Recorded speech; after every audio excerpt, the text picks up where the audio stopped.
And we welcome Sia. I love her. She's just as crazy as we are. Yeah. Sia, before we get this thing rolling, you are out of your friggin' mind. You know that? But that's good. That's good. You know, I feel really super at home here with you, freaks. And you should.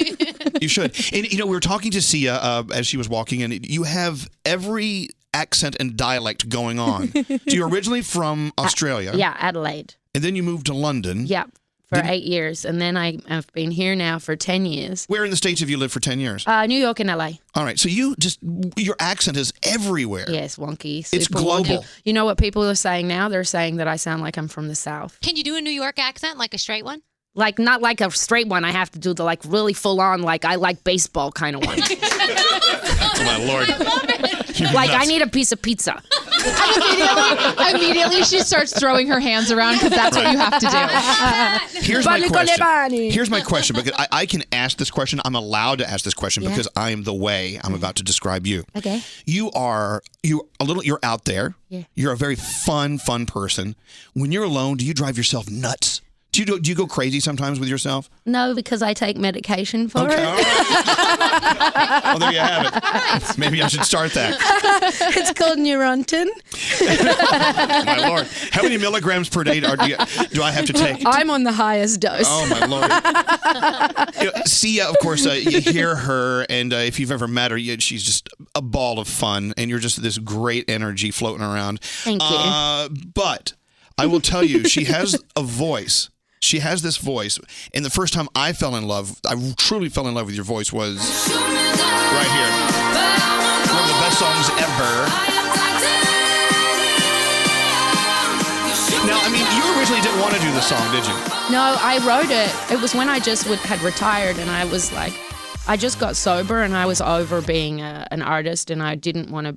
I don't know. I just wanted to change everything. Right. I didn't want to tour anymore, and I wanted to live a still kind of ritualistic existence where I just did certain things at each time of the day, and I was home with the dogs, and it was like, this is what I needed to stay sober and just be a healthy person, right? Right. So, so I was like, what can I do? I want to write pop songs for pop stars, and Joe actually introduced me to JD, my manager, and he was the only person I met with who was like, I might be able to make that happen for you. He really listened to me. And then a few months later, he put me in a studio with 10 David Guetta tracks. And I wrote this one, was intended for Alicia Keys because David said, Alicia's going to feature on the record. Will you write a song for her? And then they sent it to her and something happened. She didn't end up doing it. And then Mary J. Blige cut it, which means recorded it. Mm-hmm. And then for some reason, he took her vocal off and put mine back on and assumed that I would be thrilled. And you weren't thrilled? Isn't that weird? I mean, I'm thrilled now because I have 2 houses to thank for it. You go, girl. All right. It's hard to stay mad when something buys you that many things. I see. It really bought me a lifestyle I'd never known before. Well, I know, but was it being featured on this track that got you back into performing? Well, no. It was what helped me fulfill my desire to become a successful pop songwriter. It really did wonders for that. Right. And because it showed, I guess, pop stars and record labels that I can write a real pop song. And so that was the transitional sort of moment for me. And then that made me feel confident. I guess I knew then that I could put out records for my fans and that I didn't have to do anything to support them because I didn't need to make money from my own music anymore. Wow. That's okay. So you put out music for the sheer joy of putting out music. Yeah.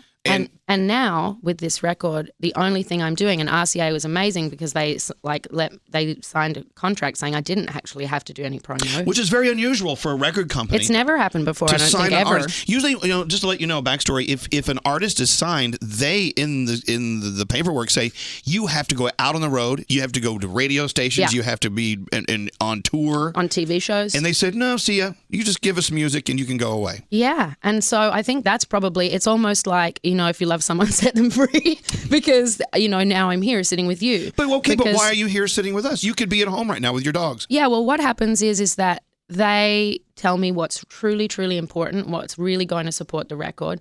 And I think what happens is that when something gets half successful, there's some part of me that's clearly ambitious and has drive that thinks, okay, so I'm going to choose the 5 things that I'm willing to give up 20 minutes of my life or an hour or even a whole day in order to support this record, because I must want it to go to like number 1. There must be a part of me that wants that. What a life! What a wonderful, beautiful life you get to live. Exactly, and I still don't have to do anything that involves my face, so I can still lead a reasonably private life. Well, let's talk about that. Yeah, then. is that because I know that you've performed with your back to the audience, and is that just for your privacy? Yeah.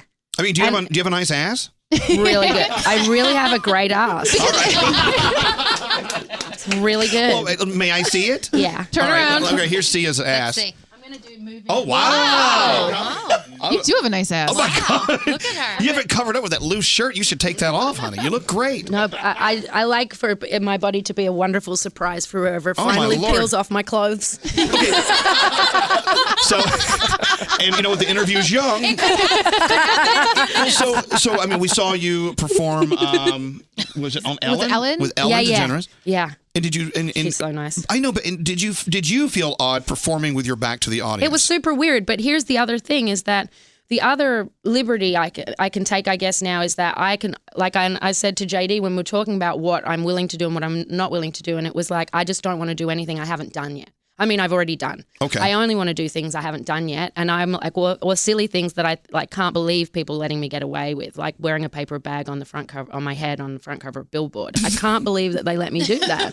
It's hilarious. You're then just gonna keep pushing and pushing and pushing until they go, no, there's no way. yeah, I mean, here's the thing: is I don't need to do anything I don't want to, and I'm not willing to sacrifice my privacy. Wouldn't it be great for anyone in life to be able to say that? Yeah. Say, you know what? I'm very privileged. But unfortunately, there are people who have to put food on the table and they don't have a choice. They have to face the camera, I guess. Yeah. Well, in whatever aspect Well, of no, their lives. I think that it's possible for anyone to create this kind of career if they think laterally, but people don't trust or have faith that they can get away with more than they think they can. And Absolutely. because this whole system is established that, you know, you really have to go whore yourself out and like hypersexualize yourself, or if you're a woman in pop, to sell records, or it's exhausting. My friends who are pop stars are exhausted. Rihanna, Katy Perry, Britney Spears, our friend Leah Michelle, Shakira, Christina Aguilera, Madonna, Celine Dion, Beyonce. The list goes on and on. All these artists that you've written for. Is it to the point now where when your phone rings, you can assume it's an artist begging you for a hit? I mean, has it turned into that kind of business? She's so honest. I love No, it. really. I mean, do you? I mean, pardon my ignorance, but do you have songs stashed away, waiting for the right artist to call, and you go, you know, I got something for you, and you go dig it out and you see if they like it? I have a bunch of songs that I think are amazing that haven't been cut yet. But no, I don't really keep them. I send them out as soon as they're done. Right. And so what happens is I'll write. I don't have an artist in mind when I'm writing. I just write the song, and then it tells me where it belongs. Have you ever had artists try to outbid each other for a song, or don't give that to her, I want that song? Yes. Yeah. I wrote this song called Pretty Hurts, which is Beyonce's new single. Mm-hmm. And I wrote that song like 2.5 years ago on the sofa in this tiny little apartment that I'd gotten in LA for when I was there. And I wrote it for Katy Perry. And I didn't know her at that point, and I wasn't established or successful. So I sent it to her people, and I don't know how, but I don't think she ever got it. And then a year later or whatever, Rihanna put it on hold. She had it on hold for 8 months, so it missed her first album, and then it was planned to go on the second album. And then maybe a couple months before Rihanna's album was going to be completed, Beyonce heard it somehow, and I don't know how, and she slid right into home base and she put down the paperwork for it. Yeah. Wow. And there's paperwork. There's like an application. Yeah, well, it's interesting. It's not for me. Nobody gets paid for a song. It's an investment. So basically I work, and it's like an investment in my future. So I'll write a song and then deliver it to whoever I think should sing it. And then if they say we want this, then it's their responsibility if they really want that song. And I mean, it's good politics not to then give it to someone else to listen to. I would think so. But sometimes you send a song out to a lot of people just to see who bites, you know? And that's my older style as opposed to now I really hear who I think should sing it. But wait, now you have your own thing going. Your album, of course, which we have to get to. Yeah.